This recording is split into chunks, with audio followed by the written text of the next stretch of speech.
Good morning, friends. Today we are going to learn Standard 9 English Poem 1 The River. શરૂઆત કરીશું. ધોરણ 9 ઇંગ્લિશની poem 1 છે the river. River river little river. અહીં નદી વિશે, નદીને ઉદ્દેશીને પોએમ છે કે નદી નદી લિટલ રિવર એટલે કે નાનકડી તું નદી. બ્રાઇટ યુ, બ્રાઇટ એટલે તેજસ્વી રીતે, બ્રાઇટ યુ સ્પાર્કલ, સ્પાર્કલ એટલે ચમકવું, ઓન યોર વે તારા રસ્તા ઉપર, તું તેજસ્વી રીતે ચમકતી તું તારા રસ્તા ઉપર છે.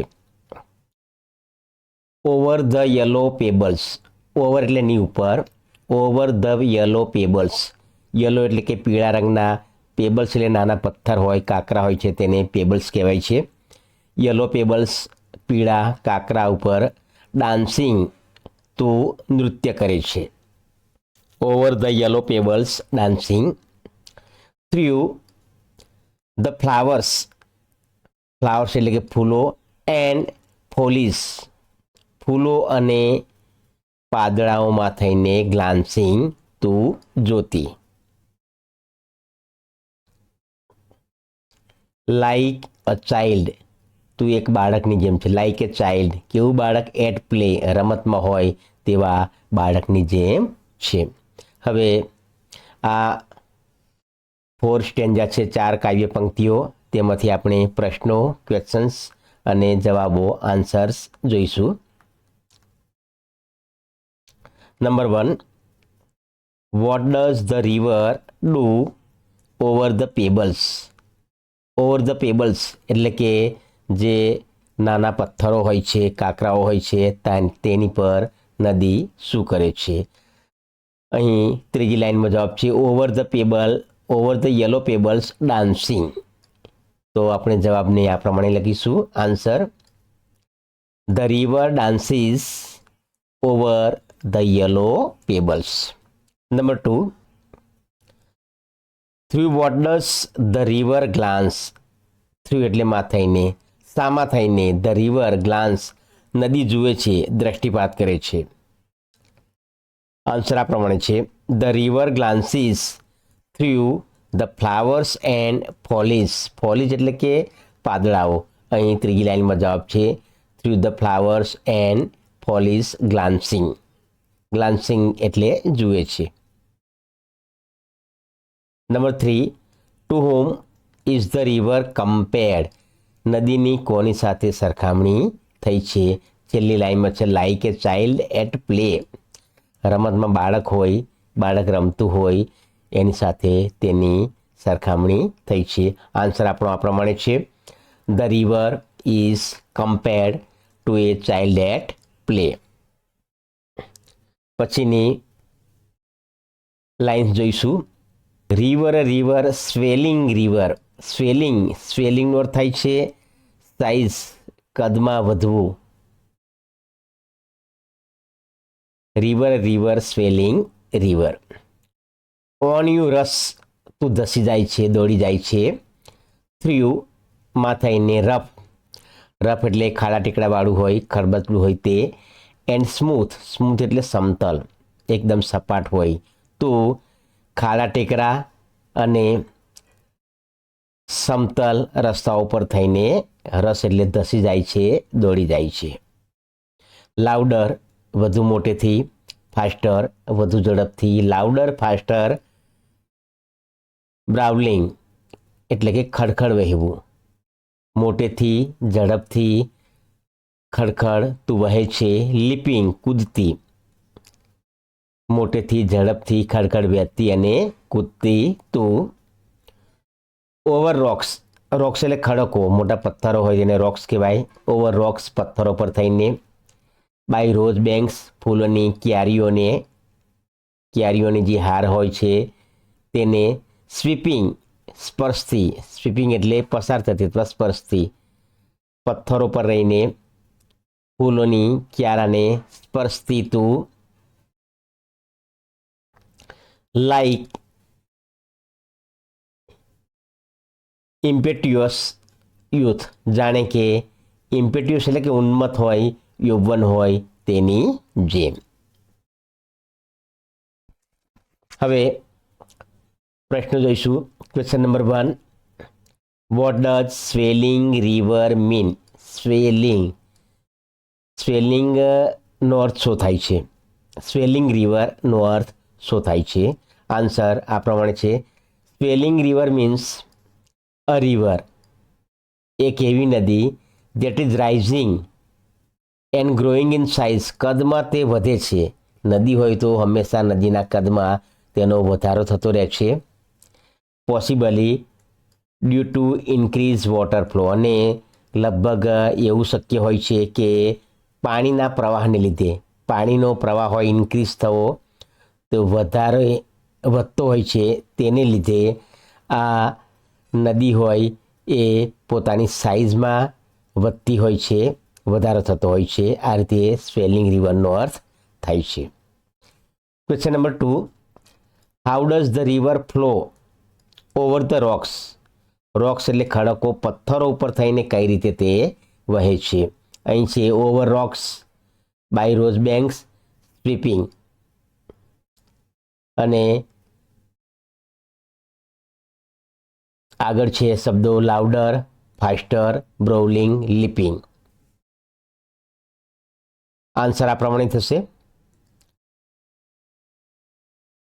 The river flows over the rocks loudly, faster, brawling and leaping. Question number 3, how does the river flow by the rose banks? ફૂલોના ક્યારાની જે કિનારીઓ હોય ત્યાં થઈને રિવર, નદી કઈ રીતે વહે છે? આન્સર આ પ્રમાણે છે. The river flows by the rose banks sweeping like impetuous youth. છેલ્લી લાઈનમાં જવાબ છે કે ઉન્મત્ત યૌવન હોય તેની જેમ તે પસાર થાય છે. પછીની પોએમની લાઇન્સ જોઈએ. રિવર રિવર બ્રિમિંગ એટલે છલકતી, નદી છલકતી તું નદી. બ્રોડ એટલે વિશાળ, બ્રોડ એન્ડ ડીપ એટલે ઊંડી, એન્ડ વિશાળ અને ઊંડી છે તું. સ્ટીલ એઝ ટાઈમ એટલે સમયની જેમ સ્થિર છે. સ્ટીલ એઝ ટાઈમ એટલે કે સમયની જેમ સ્થિર છે. સ્વિમિંગ સ્ટીલ એટલે સ્થિર જણાતી તું.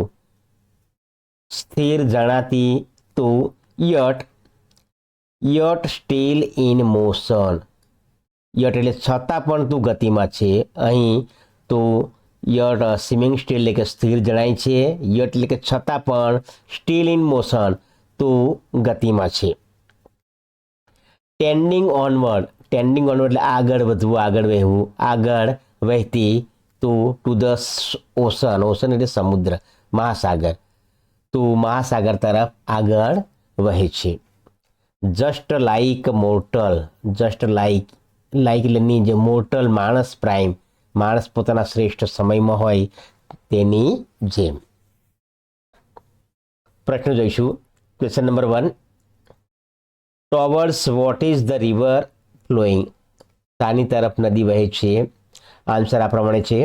The river is flowing towards the ocean, સમુદ્ર તરફ વહે છે. ત્રીજી લાઈનમાં જવાબ છે to the ocean. Question number 2, to whom is the river compare? નદીની કોની સાથે કમ્પેર, સરખામણી થઈ છે? છેલ્લી લાઈનમાં છે જસ્ટ લાઇક મોર્ટલ એટલે માણસને પ્રાઇમ એનો શ્રેષ્ઠ સમયમાં, શ્રેષ્ઠ મુખ્ય તબક્કામાં. તો આન્સર આ પ્રમાણે છે.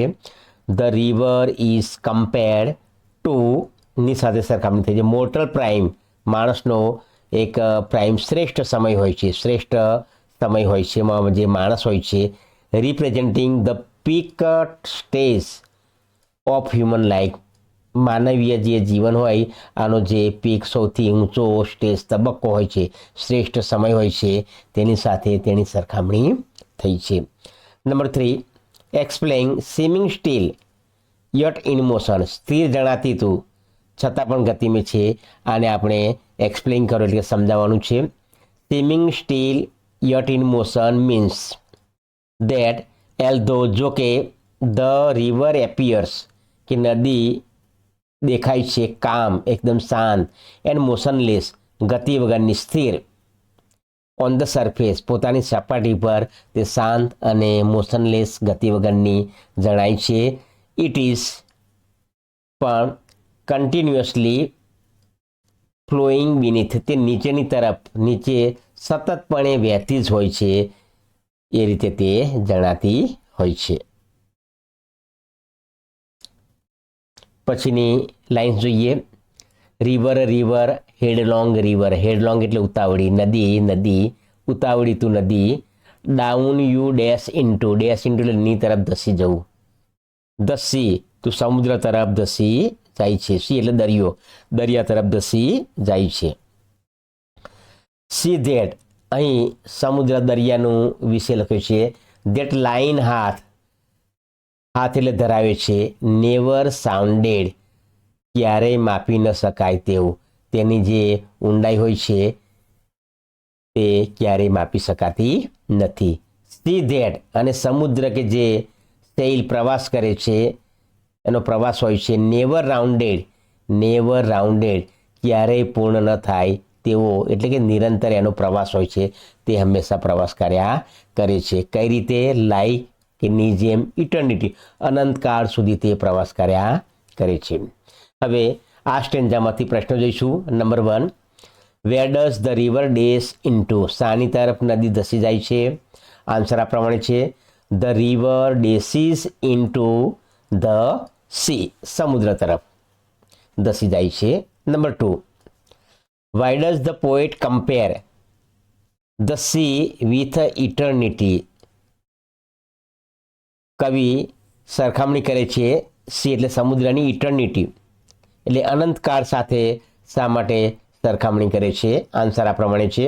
The poet compares the sea with eternity because, કારણ કે ધ સી ઇઝ વાસ્ટ, દરિયો કેવો છે? વિશાળ, બાઉન્ડલેસ, એની કોઈ મર્યાદા નથી, અમર્યાદિત છે, કોઈ આની બાઉન્ડ મર્યાદા નથી. And ઇમેઝરેબલ,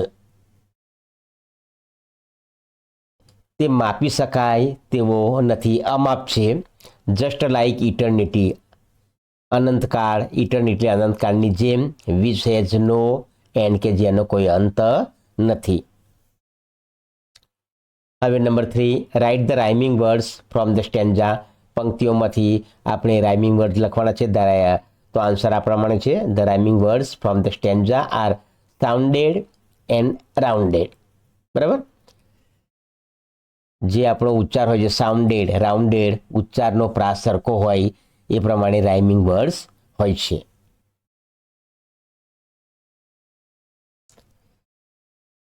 thank you for watching.